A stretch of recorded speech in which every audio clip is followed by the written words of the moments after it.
This is George Coster, and welcome to Voices of the Community, which explores critical issues facing Northern California communities. We introduce you to the voices of community thought leaders and changemakers working on solutions facing our fellow community members, nonprofits, small businesses, neighborhoods, cities, and our region.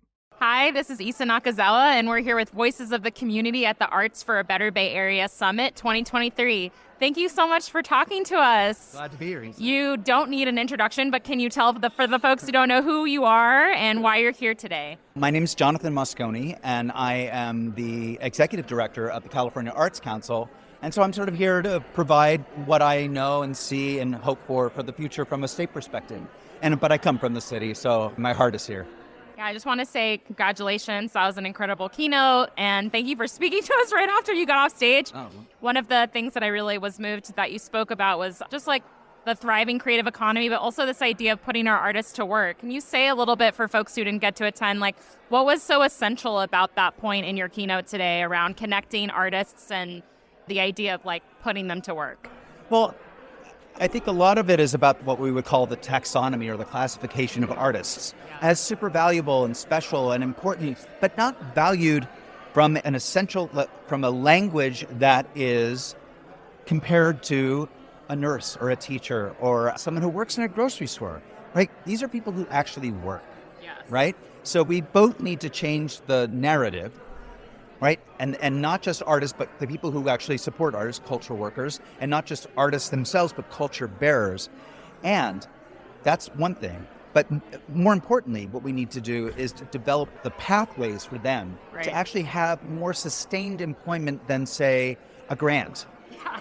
Right? Because grants are great. Right. But they're not a living. You cannot make a living off of that. And I work in the funding world now, and I don't know if I would feel like I left this job in a good place if all I did was just make more grants. It's not a connected, coherent life. It's That's just right. These like one-off atomized opportunities. And it feels like it's anxiety provoking more than it is assuring, because you have to go for the next one and the next one. And so, there are so many pathways that we're not taking advantage of from a state perspective to support artists. I look at teaching artists, which are probably the clearest indicator of like a job that an artist has. Right. And now that Prop 28 passed, $1 billion for teaching artists in this state. That's pretty great. But what about artists in the health industry? There are so much data that proves that when artists are working in hospitals, they reduce the number of days that somebody stays in the hospital, which saves money for the hospital and insurance companies. And if you pay people to do that, you're paying people to support the economy, reduce costs. Absolutely. I know that doesn't sound sexy, but I'll tell you, this is our opportunity. I don't want to rely on whether we have money in the budget or not to be able to support artists. So that's where I stand on it. I know the governor supports this because he believes very strongly in the creative economy, creative workforce. The legislature does. So I think the time is right now, especially during a time of tough budget, where we have to leverage resources, work with Caltrans, work with Department of Health and Human Services, all of our colleagues. How do we bring arts to them to benefit their work? And by doing so, provide work for our artists. Yeah, I love your articulation of the value and how I think that gets really misplaced. And right now there has been I think a new pressure put on artists to be so hyphenated, when I think if we're honest, this push to make artists administrators can also make our creative practice suffer because we're so busy putting on all of the hats, which, I'm 36 and I feel like in my lifetime I saw a real shift to master of none, as an only viable way for us to be living in these cities. But what suffers is our actual creative practice. How do you link those together? Yes. Right? How do you link your creative practice and your need to have a job into the same place? That I look forward to figuring out. There are a lot of people working on this already. Right. So I'm just here to use the platform and to use the tools that I have, along with the agency's intelligent staff, really incredible staff, to figure these things out, because all they care about is supporting artists too. Right. And so I think we'll get somewhere.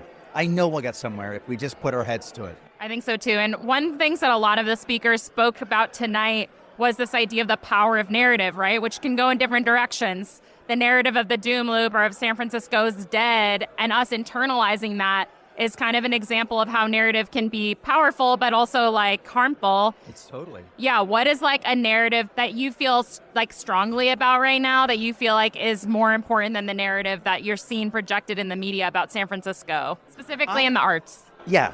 I think a lot of the narrative that we mirror our own narrative, right? So we're sending it out worse than they're sending it to us, right? Is we need to have clean streets, meaning we need to take care of the people who are experiencing deep, profound, unstable lives on the streets. But we also need the creative life to emerge from this. A clean city is not what San Francisco is. San Francisco is a messy city. It's politically messy. It's diverse. It fights amongst itself. It is San Francisco, and it's never not going to be. So let's lean into the right kind of messy of San Francisco. And artists can get messy. So let's get messy. Let's celebrate all the things that made us resilient after the earthquake, after Jonestown, after my father and Harvey Milk were killed, during and after AIDS was at the height. How did we go through that, and how did we get through it? We got messier and more resilient. That's the narrative that I have. I love that. I feel like that's like reclaiming the mess. That's right. And then my last question is like, what's something that you are personally looking forward to about today? I know you just took the stage and you probably have to go, but what is the meaning for you about this specific convening? Part of it is to see my people who I have not spent time with, these amazing individuals. I just love them. Just seeing people just makes me smile. But I'm really anxious to get in there and listen to the work that Julie Baker, who's one of our grantees and runs Californians for the Arts, is on the panel of developing sort of the workforce plan. Okay. Because that's something that I'm really tracking. Yeah. Awesome. Thank you so much for speaking to us, and great job tonight. Thank you. Thank you. Today's episode was made possible through our co-production partnership with Arts for a Better Bay Area for their State of the Arts Summit, along with our amazing technical crew. The audio and video wizard and our associate producer, Eric Estrada, and our co-production partner, Bayvac Media, and their wonderful staff, Paula Argoni, Andy Konami, Issa Nakazawa, Siobhan Giles, and Melanie Ayala. The graphics magic was made possible by Casey Nance from Citron Studios. Take us along your next walk, workout, or drive by subscribing to Voices of the Community on Apple Podcast, Spotify, and Google Podcast, or wherever you get your podcast. You can follow us on Twitter @George Koster, and we'd love to hear from you with feedback and show ideas, so send us an email to george@georgekoster.com. I'm George Koster in San Francisco, and thank you for listening.